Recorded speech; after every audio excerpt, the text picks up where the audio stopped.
Thank you, and good morning, everyone, and thank you very much for the introduction and also for inviting me to this event. For many of us, Finland is the champion of public health policies and interventions, so it's a great honor to be able to address this meeting this morning. As you heard, most of my work have been focusing on adolescent health, and I thought I would try to take a review this morning to see some of the progress and challenges that we have been facing with adolescent health promotion over the past several decades. So could I ask for the next slide, please?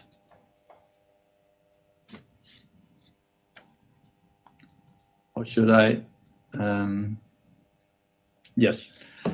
And I'm going back as far as to the 1980s when the Ottawa Charter for Health Promotion was launched, because that really was a key event, as I see it, when it comes to both disease prevention and health promotion, as it really established the fact that we need to not only focus on individuals in terms of health education, but have a much broader scope in health promotion by looking at policies and building healthy communities. And if you go to the next, please. I think following the Ottawa Charter, there has been an enormous development in a number of different areas, and I thought I would briefly touch upon them in this brief intervention I'll have this morning. One is the way we think about theories guiding interventions, and also how we design our research and measurement, how we assess research, how we now look more at systematic reviews of the existing knowledge base and not focus on single studies. Social inequality clearly has become a very important aspect of health promotion objectives. And then we look at policies and how can we assess policies and changes in the policy environment. How can we involve youth more directly than we used to do? And also how can we move from single intervention and have more of a system perspective in the work that we do. And then finally, a few words about implementation research and best practice. And there I will also point to the new joint action that will be starting up next year. So next slide, please. If we go back some decades, a lot of the health education work really focused on what was called the health beliefs, the values and beliefs we had related to health and health outcomes. And the health belief model guided a lot of the work in the area. And it was developed when it came to vaccination and uptake of vaccination. And then it was criticized for focusing too much on just health-related behavior. And if you click one more time, we got into what is now called social cognitive models, where there was a broader aspect looking at both attitudes and beliefs, but also the social influence from the immediate social environment, and also self-efficacy related to one's ability to act out and change one's own behavior. And these factors then were seen to really predict very well the intention people had to change the behavior, and intention was then the strongest predictor of actual behavior change. So over several decades, in the 90s and 2000 and up until recently, there really has been a lot of work then trying to assess these cognitive beliefs and see how they predict different behaviors, and then try to design intervention that really target these beliefs. And that really, I think, has improved our understanding of behavior change models and have more focused interventions. But at the same time, these were also criticized for then focusing too much on the individual and cognitions, and that there should be a stronger focus on the actual environment. So in the next slide, I've just tried to list how you can envision that you move from the more distal social determinants of health related to education, income policies, employment, housing, and so forth, to the more proximal factors that we can address through education and counseling and so forth. But then we have the more environmental factors related to how the environment really is and not only is perceived. So if you take the next, we focus then on tax and fiscal measures, how we can make products more safe, whether it is vehicles or food, city planning and marketing, and that also from a theoretical perspective, we have moved more into social science and how to understand how these policy processes are being developed. Next, please. And then in terms of how we assess research, here I'm using an example of a study that I was involved in the late 70s, early 80s, the Oslo Youth Study, and it was a sister study to the youth study of the North Karelia project at the time, where we thought we were quite innovative in that we recruited young school children as peer educators to help resist the social pressure to smoking. It was a study with 6 schools, 3 intervention schools and 3 comparison schools. And it was the student that was the unit of analysis. And it was the research team that designed both the intervention and the study, implemented it, evaluated, and published the results. And if you click, you'll see the results that we were quite pleased with. We were able to reduce the onset of smoking. And when we followed these children over a 12-year period, we saw that there were some long-term effect of this intervention, even though it became non-significant after 10 years. But as I said, we had student as the unit of analysis, and that is a methodology that is not seen as appropriate today. We have to use the unit that was randomized, namely the school, as the unit of analysis, and that means that we wouldn't have had statistical power to say that there really was an intervention effect at the time. So today, of course, we are using different methods, both when we set up the studies, they are much larger, they are more complex, and we try to separate the different roles, designing intervention, implementing it, and then evaluating it. And we have developed new methods for then looking across studies to see what are really the differences between intervention groups, those exposed and those not exposed. So if you go to the next, I use as an example a systematic review that we used to see what are the factors or the intervention and policies that seem to prevent young people from gaining weight or becoming overweight or having obesity. And we did a systematic review and followed what is now state of the art by looking through all the large databases and using tools like AmStar in terms of assessment of the methodological quality and then grading the certainty of the evidence. And this review was done in around 2019.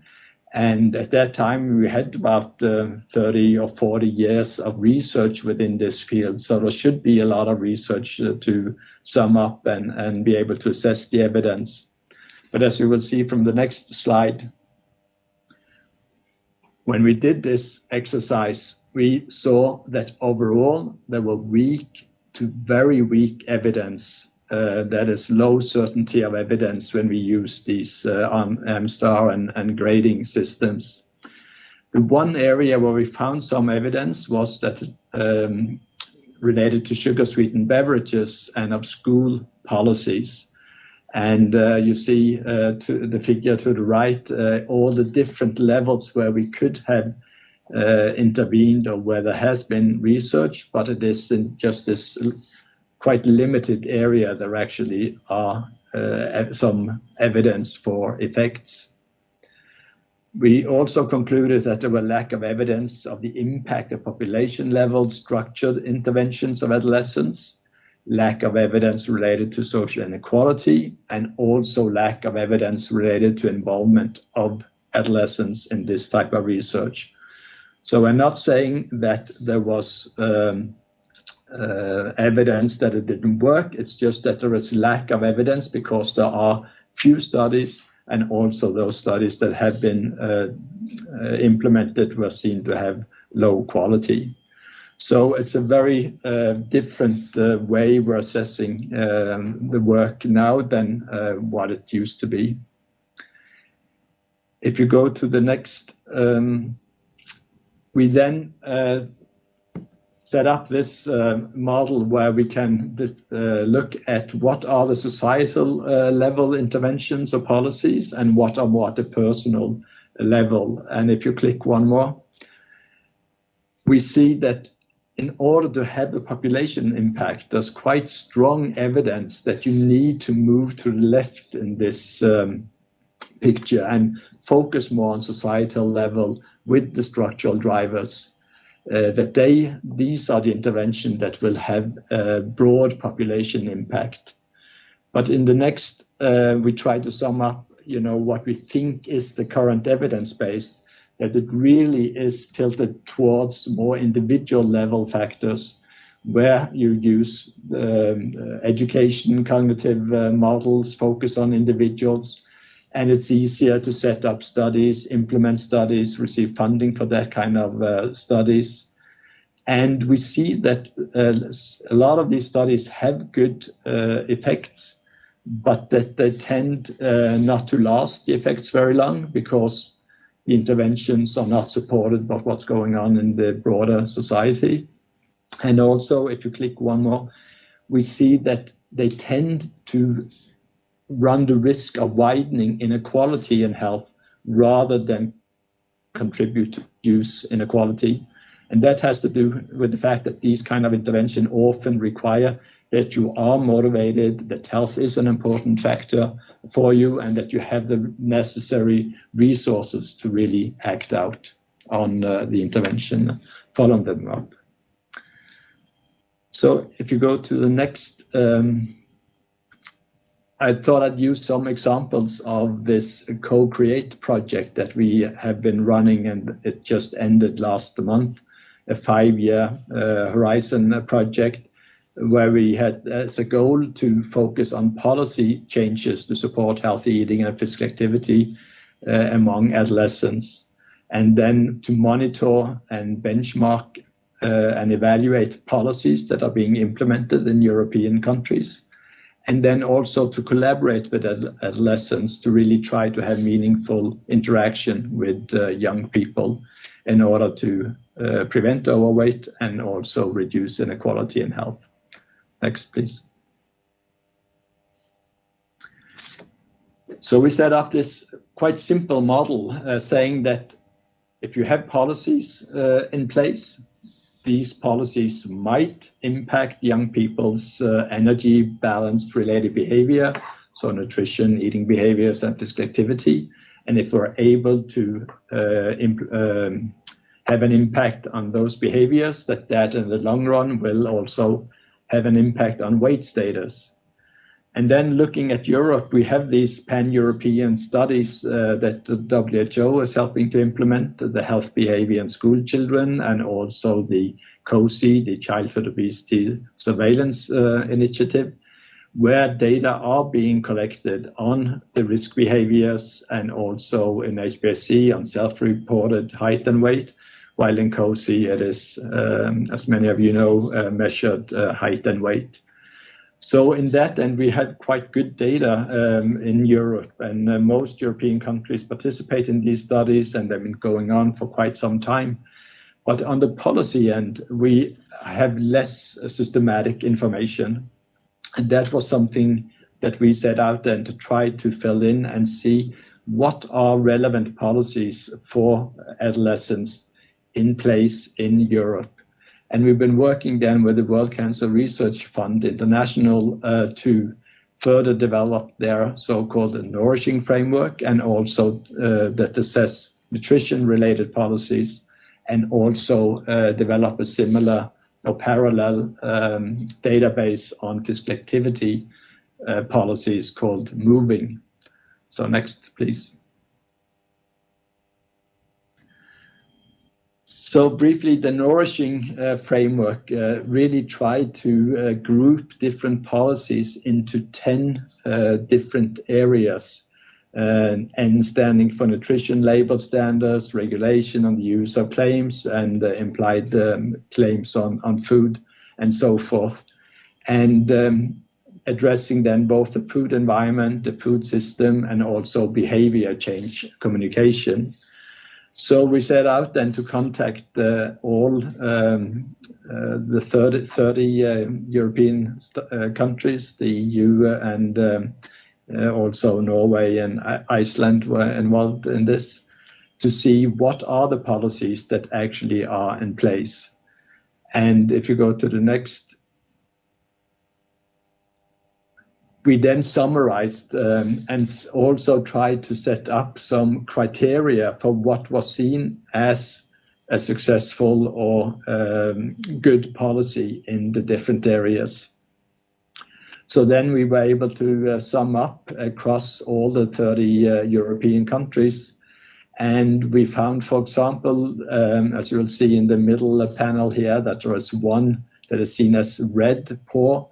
And that has to do particularly with looking at the policy coherence across different sectors. Some were good, but on the most side, we saw overall what we rated as fair policy implementation. And if you go to the next, you will see how we then could pull out this for all the different countries. And I have circled the Finland here, where you can see that there are some green, there's some yellow, and also 3 areas where it's red, where the quality is seen as poor. And this is based on what we call aspirational benchmark, where we really try to say, what do we expect from a policy if it is to be rated excellent? And in some areas, we found no policies, and then when it is poor, it is has to do both with the how it is set up and whether it is being implemented. And this is a way then to be able to track policy changes over time, but also to compare across different areas to see where a country could have a special focus. For example, marketing, the R is one of the areas where it said in Finland that the quality is not good enough. Also this with policy coherence across sectors. And then, of course, this is something that can be debated whether this is a correct assessment or not. But that is exactly something that we do hope to generate, to have more discussion about the quality of the policies, how they are being implemented, and that we in that way can keep track and monitor over time. And if then countries are implementing new policies, that we might also be able to set up better studies to look at the impact using data, for example, from the COSI or HBSC studies, where we have research instrument translated into all the various languages, and we can set up then quasi-experimental studies like time trend studies and also compare across countries. And so we have published quite extensively on this, and you'll see references to papers if you are interested in seeing and reading up more on these different policies. Next, please. So very briefly, we did the same then with fiscal activity. Fiscal activity policies are often local, and in this study we were only able to look at national policies. So that is one limitation that we acknowledge. But still, we think it is important and interesting to look at, see how across different policy areas, what kind of policies are actually being reported that are in place. We looked at 6 policies areas that also could map across the policy domains in the WHO Global Action Plan on Fiscal Activity, so that it might also be used as an evaluation tool. You'll also see there are QR codes on these slides, so that should be easy for you if you're interested to look up and read more on the methodology. But for the next, you will see that very parallel to what we did on nutrition, we created overview on and compared across the different areas. And again, there was one area that came out as red across countries, and that has very much to do with active transportation, making safe biking and walking lanes, green areas, and so a lot of it is related also to city planning. It could be that this is poor on a national level, just for the reason that I mentioned, that many of these policies, of course, are formulated and implemented at the local level. But on the next slide, you will then see the data across the different countries. Finland comes out quite well here, probably, I think it is the country that overall scores the best on the policy index for physical activity. If you go to the next slide, I also wanted to say something about youth involvement, because this is also something that really has changed and developed over the years. As I said, in the late 70s, we started with peer education, which was seen as a novel methodology. But it was really a methodology where young people were trained to convey a message in their own language. But the message and the topic, everything was pre-decided. So they didn't have much leeway, but we thought that young people had better credibility to provide this social information and resist social pressure and so forth. But since then, youth involvement has developed quite a bit, and in 2020 there was a global consensus statement on meaningful adolescent and youth engagement, highlighting 5 principles for real and meaningful youth participation. And one is, of course, that this is a right. It is embedded in the right of the child. It should be transparent and informative. It should be voluntary and free from coercion. And we should be respectful of young people's views, background, and identities. And we should provide a safe environment. It should be safe for them to participate.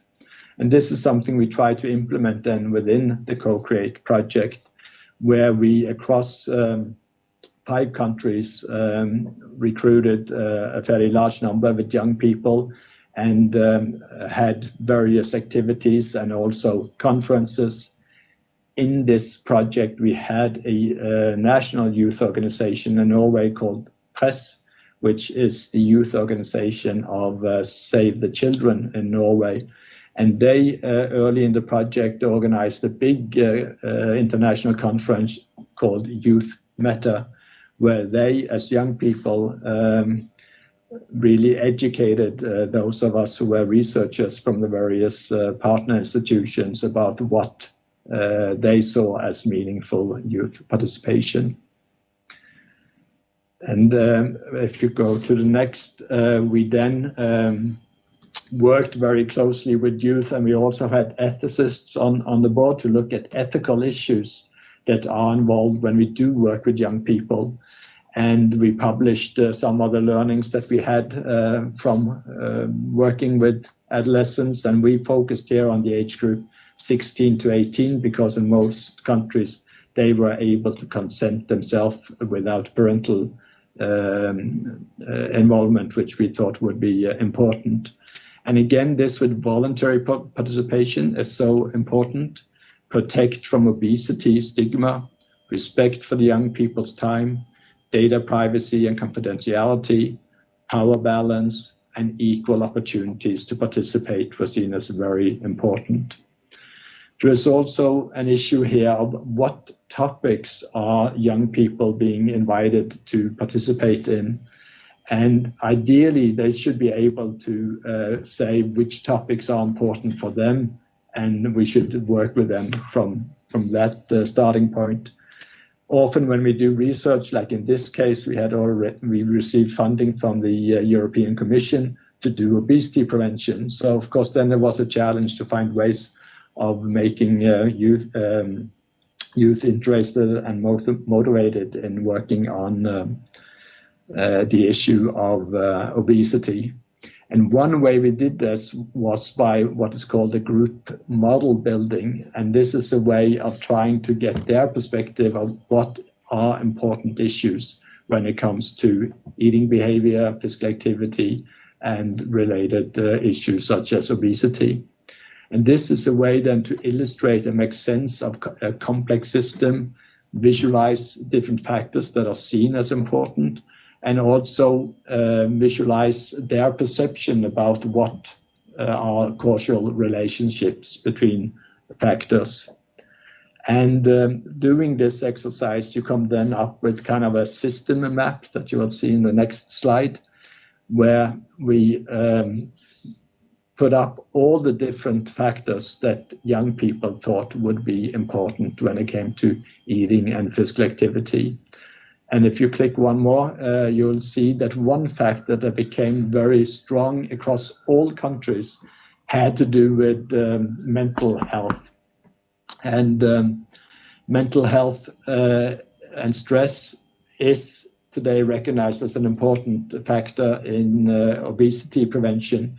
But when we started 5 years ago, it wasn't that well articulated, and it was really interesting to see how this input from the young people really helped kind of change the focus of our research, in that we focused then much more on mental health. Next, please. So what we tried then was to involve young people in generating policy ideas.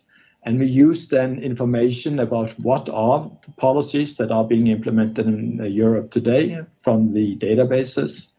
We looked at the literature. What do we know about what seems to be working and what is not working? And then we used this mapping to get their perceptions. And based on that, they came up with ideas. They worked on them through different type of methodologies, interviewing others, doing photo voice and other type of activities, and then try to finalize the ideas. And that was also done within dialogue fora with other actors.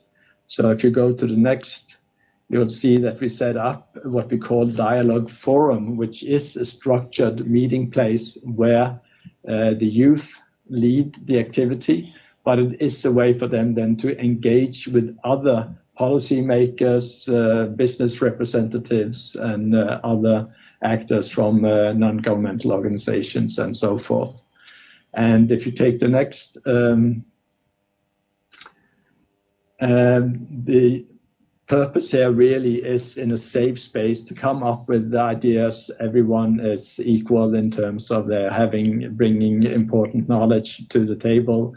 There should be equal numbers of youth and adults, and it is a way of facilitate action after the dialogue. And these tools we have developed, and you will see then we have developed both physical tools, but also because of the pandemic, we had to go digital. So we have developed digital tools that can also be used then, and meaning that geography and becomes less of a barrier, so we could have more interaction across countries. And these tools are then available and free on our website, so they can be downloaded and used both with young people, but also with other target groups that you might want to test these type of tools with. So then the next slide there we'll come to implementation and best practice. And there it is really exciting that the European Commission now is putting much more funding into large joint actions, which is collaboration between European countries.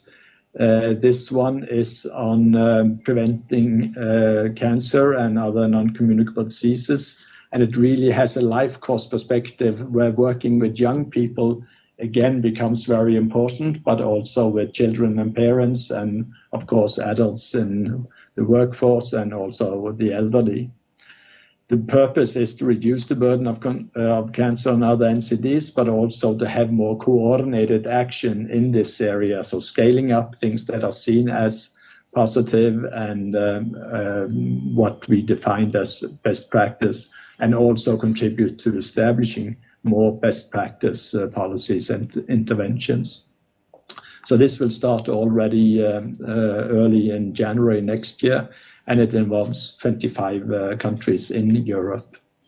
And if you take the next, I just want to illustrate then with this spectrum of going from the society to the personal level, how we then have different work strains or work packages within this joint action, focusing on more structural intervention and policies related to regulation and taxation, focusing on the immediate environment, the community, school setting, health settings, workforce, and so forth. And also looking at individuals that are the most vulnerable and ways of assessing risk and how to address those individuals. Finland has a very important role in this joint action and are heading the health and all policy strain that is cutting across all these activities, as you can see at the top of the slide. So both the Finnish Public Health Institute and the Cancer Society have key roles in this, and we're really looking forward to collaborating further in this project. So this 1 is minute left, sir. Yeah.